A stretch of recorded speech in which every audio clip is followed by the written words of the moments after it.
On this first installment of the basics, we're going to be going over deck building for Magic the Gathering CCG. I'm going to show you, I wouldn't want to say the proper way to build a deck because every player of a CCG, especially Magic, has their own way of building a deck, but I want to show you how I build a deck and what's important to me while constructing said deck. Okay? Let's do this. Okay, so I'm going to use my red deck here. Now, this red deck is a combination Goblin/Lightning deck. It's quite good. It's actually won me several games.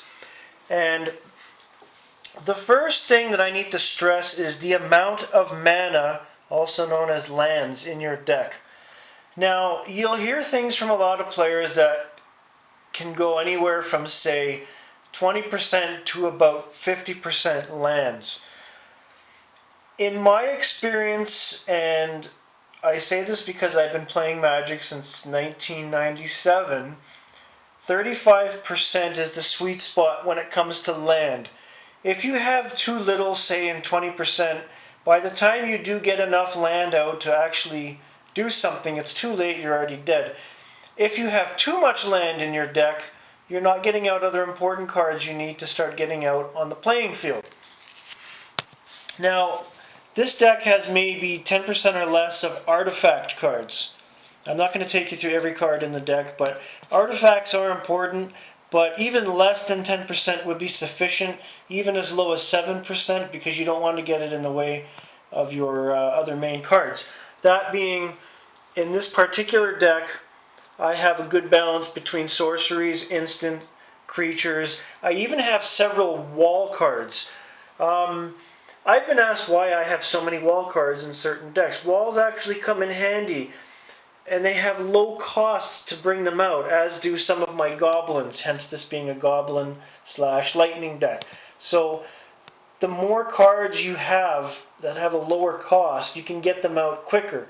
That's not to say you don't want any cards with higher costs that do more damage, but you want more of the cards that have a lower cost to play them, because you can get them out faster. You can have your field full in case your opponent tries anything ridiculous early on in the game. And this is a rather large deck. I think this deck is about 90 cards, maybe less. 60 cards is a minimum. You can have more than that, especially if you're playing house rules. That may change in a tournament, so always pay attention if you're going into a tournament. One of the things I like about Magic the Gathering is that it's a very easy game to play. Whereas other card games, there are many steps involved, many phases, there's even seed phases and things to do before you start.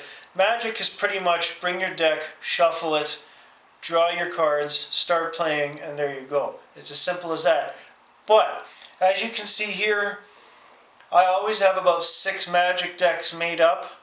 It's important to have several decks made up, and if you lose a game, don't keep that deck the same way it is. Rethink. Remember what you did wrong in your previous game. Build a new deck. I have a full box. That's all mana, which is lands.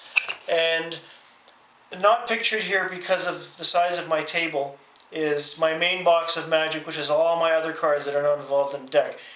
If you're going to be doing a lot of deck building and playing with Magic, you have to have a lot of cards, and you want to have reserve as well. This is very important. Anyways, that's all for this installment, and that's the basics of deck building for Magic the Gathering. Thanks for tuning in.